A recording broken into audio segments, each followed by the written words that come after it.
Mari kita beribadah sekolah minggu. Sebelum beribadah sekolah minggu, mari kita berdoa. Lipat tangan, tundukkan kepala, tutup mata. Tuhan Yesus, kami akan beribadah sekolah minggu. Berkati kami dari awal hingga akhir. Dalam nama Tuhan Yesus, haleluya, amin. Shalom teman-teman, hari ini kita mau memuji nama Tuhan. Kita akan menyanyikan lagu Hatiku Penuh Nyanyian.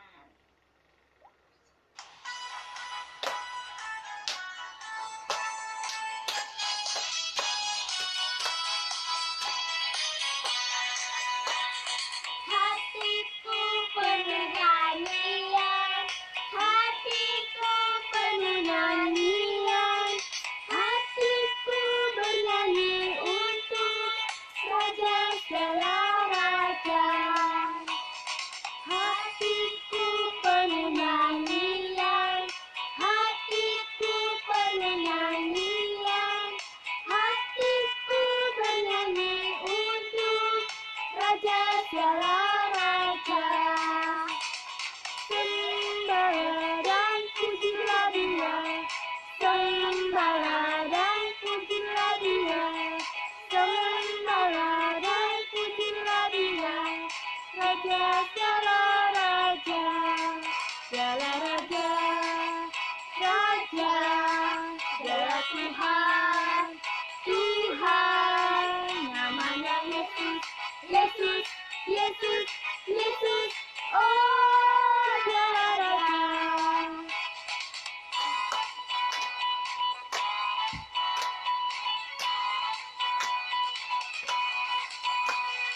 Hatiku penuh nyanyian, hatiku penuh nyanyian, hatiku bernyanyi untuk Raja segala raja.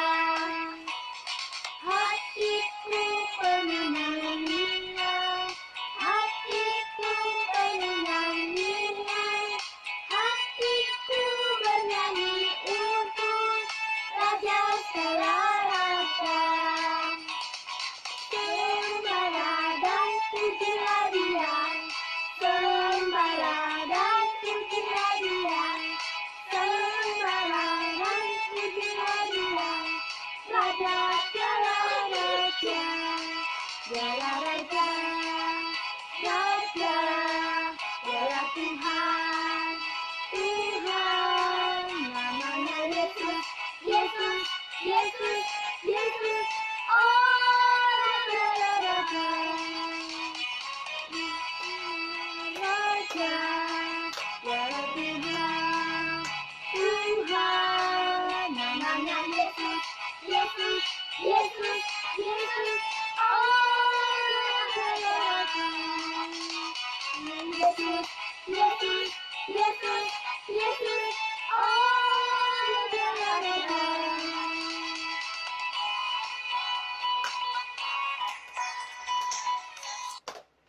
Terima kasih. Mari teman-teman kita membaca firman Tuhan di dalam 1 Raja-Raja 3 ayat 4 sampai 13. Pada suatu hari raja pergi ke Gibeon untuk mempersembahkan korban, sebab disitulah bukit pengorbanan yang paling besar. 1000 korban bakaran dipersembahkan Salomo di atas mezbah itu. Di Gibeon itu Tuhan menampakkan diri kepada Salomo dalam mimpi pada waktu malam.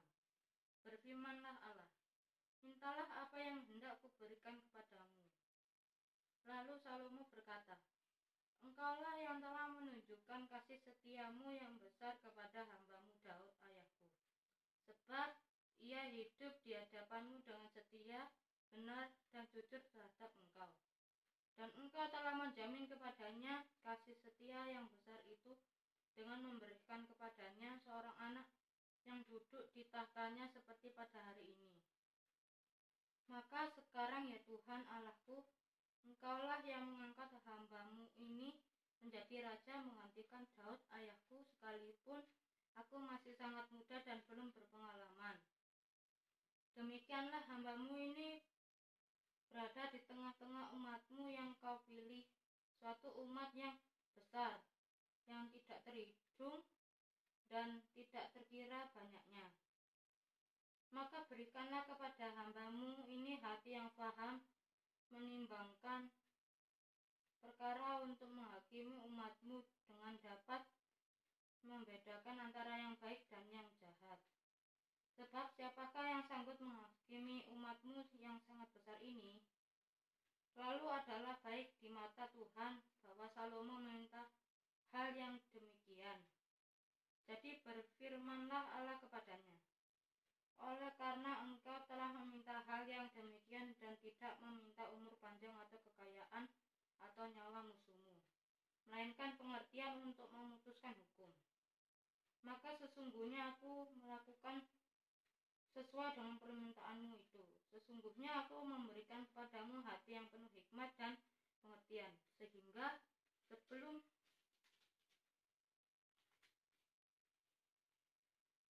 engkau tidak ada seorang pun seperti engkau, dan sesudah engkau tak akan bangkit seorang pun seperti engkau. Dan juga apa yang tidak kau minta aku berikan kepadamu, baik kekayaan maupun kemuliaan, sehingga sepanjang umurmu tak akan ada seorang pun seperti engkau di antara raja-raja. Sebelum mendengarkan firman Tuhan, mari kita berdoa terlebih dahulu. Angkat tangan, tundukkan kepala, tutup mata. Tuhan Yesus, kami akan mendengarkan firman-Mu.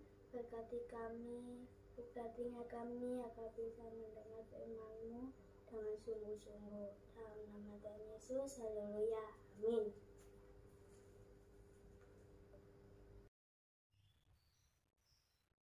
Hai anak-anak, shalom. Selamat pagi semuanya. Puji Tuhan, kita percaya kita boleh ada hari ini semua hanya karena kasih dan anugerah daripada Tuhan kita Yesus Kristus. Oke, firman Tuhan saat ini diberi judul memohon hikmat. Memohon hikmat artinya berdoa dengan sungguh-sungguh, meminta kepada Tuhan agar Tuhan memberi hikmat. Tadi kita sudah dengarkan bacaan dari teman kita Nathan dalam 1 Raja 3 ayat 4-13.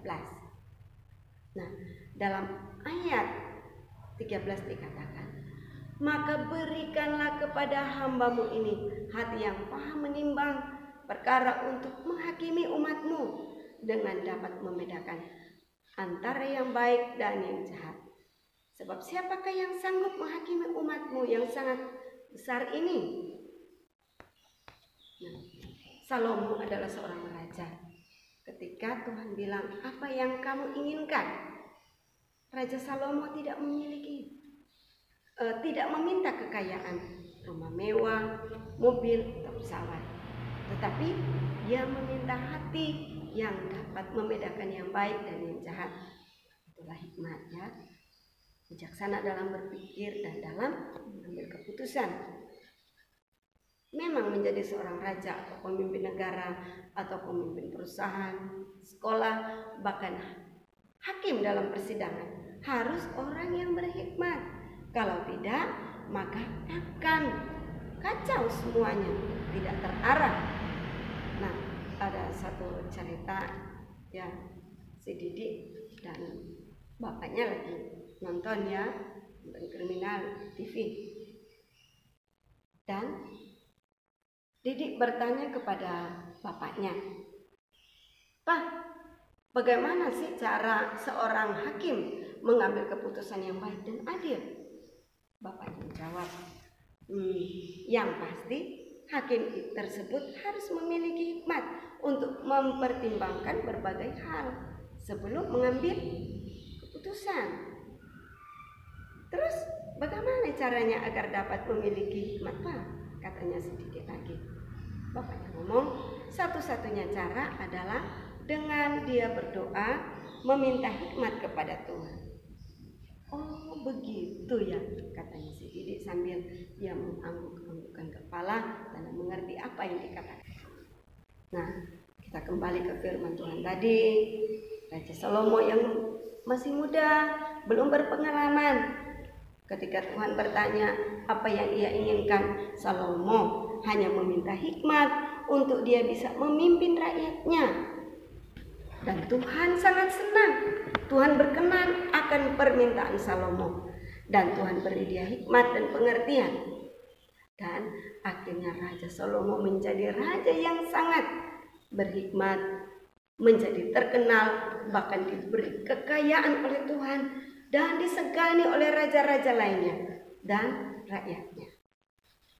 Nah, anak-anak, ayo kita belajar seperti Salomo, berdoa meminta hikmat kepada Tuhan agar di sekolah kita pintar, tahu yang baik untuk kita lakukan dan yang tidak baik untuk kita jauhi. Ayo kita baca firman Tuhan ya. Kenapa kita harus berdoa kepada Tuhan memohon hikmat? Kita baca di dalam Amsal 2 ayat yang ke-6. Di sana dikatakan, karena Tuhanlah yang memberikan hikmat, dari mulutnya datang pengetahuan dan kepandaian. Jadi ingat, Tuhan adalah sumber hikmat. Mintalah agar Ia memberikan hikmat dan pengetahuan melalui firman dan Roh Kudus-Nya. Ini jadi itu yang menjadi catatan ya. Sekali lagi dengarkan, Tuhan adalah sumber hikmat. Mintalah agar Ia memberikan hikmat dan pengetahuan melalui firman dan Roh Kudus-Nya. Amin. Puji Tuhan, itulah firman Tuhan. Tuhan Yesus memberkati kita semua. Mari kita berdoa. Tuhan Yesus yang baik, kami anak-anak sekolah minggu GPD Getsemani mengucap syukur, berterima kasih karena kami sudah mendengarkan firman Tuhan. Kami sudah beribadah kepadamu. Kami percaya Tuhan akan terus menyertai kami dan memberkati kami. Tuhan, berikan kami hikmat daripada Tuhan agar supaya kami dapat menjadi anak-anak yang tahu melakukan apa yang baik, Tuhan.